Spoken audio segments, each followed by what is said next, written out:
TV पर रोज सुनते हैं मईशत बेहतर हो रही है, इस्तेहकाम आ रहा है, एतमाद बहाल हो गया है। लेकिन हकीकत यह है कि एक तरफ गैलप का बिजनेस सर्वे कह रहा है कि 10 में से 9 कारोबारी आज भी हालात से खुश नहीं, और दूसरी तरफ Lotte chemical, PNG, Shell, Microsoft, Telenor, Uber Careem जैसी कंपनियां या तो पाकिस्तान छोड़ चुकी हैं या अपना बोरिया बिस्तर लपेट रही हैं। सवाल यह है, क्या यह माशी बेहतरी है या सरमायाकारी कम हो रही है? आज की वीडियो में हम 3 अहम नुकात जायजा लेंगे। गैलप बिजनेस कॉन्फिडेंस सर्वे, पाकिस्तानी बिजनेसमैन किन मुश्किलात का शिकार है और क्या सोच रहा है? मल्टीनेशनल्स का एग्जिट, मल्टीनेशनल कंपनीज का पाकिस्तान में ऑपरेशन बंद या महदूद करना, पीटीआई और मौजूदा हुकूमत की कारकर्दगी, हुकूमतों की पॉलिसी, महंगाई, इंडस्ट्री और असल नुकसान किसको हो रहा है। वीडियो के आखिर में बात करेंगे कि छोटे कारोबार से मुंसलिक अफराद को क्या करना चाहिए, ताजिर मौजूदा हालात में कैसे अपना कारोबार बेहतर बना सकता है। सबसे पहले बात करते हैं गैलप की हालिया रिपोर्ट के बारे में। गैलप पाकिस्तान हर कुछ अरसे बाद पूरे मुल्क के मुख्तलिफ सेक्टर्स के 571 कारोबारी इदारों से पूछता है, आज कारोबारी हालात कैसे हैं, अगले 6 महीने के लिए उम्मीद है या खौफ, मुल्क सही सिमत में जा रहा है या गलत।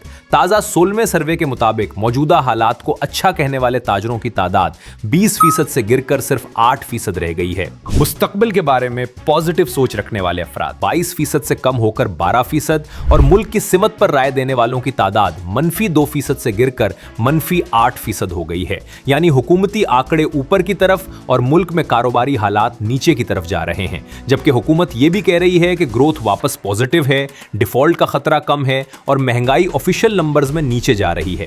लेकिन प्रैक्टिकल सवाल वही, अगर सब अच्छा है तो कारोबारी हजरात खुश क्यों नहीं? मुल्क में आए दिन कोई ना कोई फैक्ट्री, कंपनी या और कारखाने बंद हो रहे हैं, और इस सूरत हाल में सिर्फ मकामी सनत ही नहीं, बैनुल अक़वामी कंपनीज भी अपने ऑपरेशन बंद करके पाकिस्तान से जा रही हैं। गुज़श्ता रोज कोरियन कंपनी लोटे केमिकल, जो कराची में सालाना पीटीए 5 लाख टन खाम माल बनाती है, ये company polyester, yarn, PAT bottles वगैरह की बैकबोन है। मुकम्मल ऑपरेशनल होने के बावजूद लोटे केमिकल साउथ कोरिया ने अपनी पाकिस्तानी कंपनी में तकरीबन 75% shares Dubai based PTA global holding को बेच दिए, जबकि मैंडेटरी पब्लिक ऑफर के जरिए मजमूई हिस्सेस तकरीबन 78.74% तक चले गए। कोरियन पेरेंट कंपनी ने अपनी पूरी शेयर होल्डिंग खत्म कर दी, यानी अमली तौर पर पाकिस्तान से एग्जिट हो गई। मल्टीनेशनल्स का एग्जिट ट्रेंड लिस्ट कितनी लंबी है?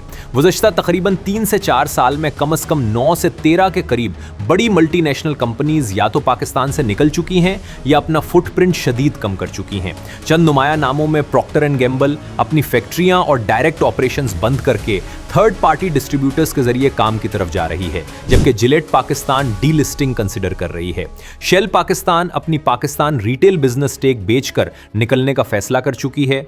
माइक्रोसॉफ्ट कंट्री में डायरेक्ट प्रेजेंस स्केल डाउन हुआ है। टेलीनॉर अपनी टेलीकॉम बिजनेस को पीटीसीएल ग्रुप को सेल कर दी है। उबर और करीम राइड हेलिंग ऑपरेशंस का बड़ा हिस्सा रैप और ट्रांसफॉर्म हो गया है। जबकि फार्मा सेक्टर में पाइफिजर, सैनोफी एविनेट्स, एली लिली समेत कई कंपनियों ने मैन्युफैक्चरिंग या फुल ऑपरेशन से आउट या डिवेट कर चुके हैं। अखबारी तज्जियों के मुताबिक since 2022 at least 13 companies have exerted the country. बाज तज्जियाकार कहते हैं ये प्योरली पाकिस्तान का क्राइसिस नहीं, बल्कि ग्लोबल पोर्टफोलियोज की रीशफलिंग भी है। लेकिन पैटर्न वाजे है, जब किसी मल्टीनेशनल को कॉस्ट कट करना होता है, वो सबसे कम अट्रैक्टिव मार्केट पहले छोड़ती है। और पिछले 3 से 4 साल में high energy cost, regulatory risk, currency volatility और सिक्योरिटी पॉलिटिकल इंस्टेबिलिटी की वजह से पाकिस्तान कई ग्लोबल कंपनियों के लिए कम अट्रैक्टिव लिस्ट में चला गया है। APTMA, all Pakistan textile mills association, कई प्रेस रिलीजेस में वार्निंग दे चुकी है कि 60% बेसिक टेक्सटाइल इंडस्ट्री पहले ही बंद हो चुकी या बंद होने के करीब है। एक स्पेंडिंग यूनिट्स में से 40% से ज्यादा बंद, यर्न प्रोडक्शन में 40% से ज्यादा कमी। एपीटीएम में कहती है कि ये बजट और एनर्जी पॉलिसीज सेक्टर के लिए डेथ की तरह हैं। टेक्सटाइल वो सेक्टर है जो एक्सपोर्ट्स का 50% से ज्यादा देता है, इंडस्ट्रियल लेबर का तकरीबन 40% जज्ब करता है। जब यही सेक्टर गैस, बिजली के रेट, टैक्स स्ट्रक्चर और पॉलिसी इनकंसिस्टेंसी की वजह से बंद होने के दहाने पर खड़ा हो, तो इसका मतलब सिर्फ कारखाना बंद नहीं, बल्कि नौकरियां, एक्सपोर्ट्स और फॉरेन एक्सचेंज सब खतरे में चले गए हैं। यही वजह है कि गैलप के बिजनेस कॉन्फिडेंस नंबर्स, टेक्सटाइल की वार्निंग और मल्टीनेशनल्स 3 के एग्जिट्स सब एक ही कहानी सुना रहे हैं। मईशत कागजों और बयानात में स्टेबल हो रही है, हकीकत में जबो हाली का शिकार है।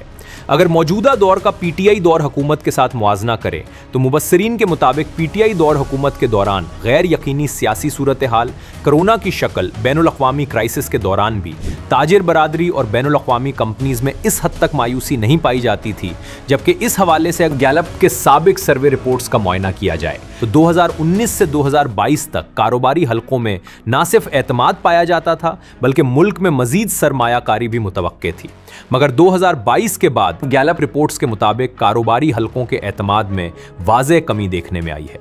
पीटीआई के दौर के आखिर में खास तौर पर 2020 से शुरू 2022 तक गैलप के मुताबिक बिजनेस कॉन्फिडेंस पॉजिटिव जोन में था, यानी इंडस्ट्री ये समझ रही थी कि आगे बेहतरी के इम्कानात ज्यादा हैं, कारोबार बढ़ सकता है।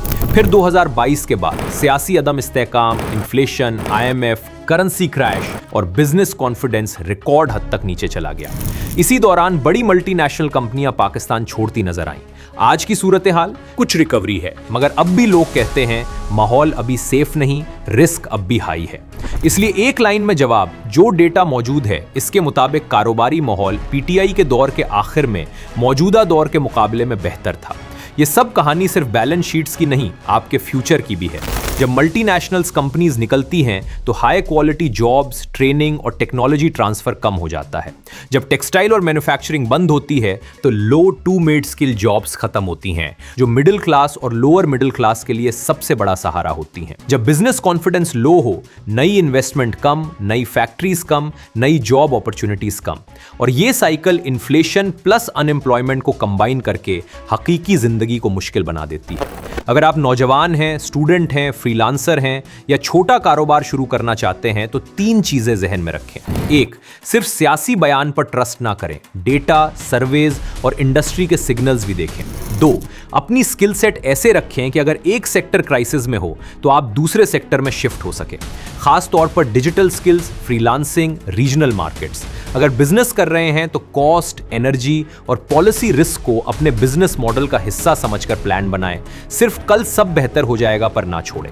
लॉटे केमिकल का एग्जिट, PNG और दीगर मल्टीनेशनल्स का जाना, टेक्सटाइल मिल्स का बंद होना और गैलप का बिजनेस कॉन्फिडेंस नीचे आना, ये सब इशारा दे रहे हैं कि मईशत अभी वेंटिलेटर से उतरी नहीं, सिर्फ ड्रिप थोड़ी स्टेडी हुई है। असल डायग्नोसिस ये है कि जब तक एनर्जी सस्ती और स्टेबल, पॉलिसी प्रिडिक्टेबल और लॉन्ग टर्म सनती हिकमत अमली नहीं आएगी, तब तक कोई भी हुकूमत हो, बिजनेस कम्युनिटी आधा ट्रस्ट और आधा खौफ लेकर ही आगे बढ़ेगी।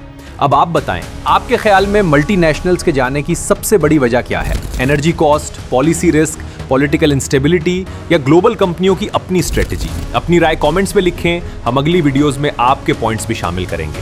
वीडियो अच्छी लगी हो तो लाइक, शेयर और सब्सक्राइब जरूर करें, क्योंकि ट्रेंड लेंस का मकसद सिर्फ शोर नहीं बल्कि डेटा के साथ सच बताना है।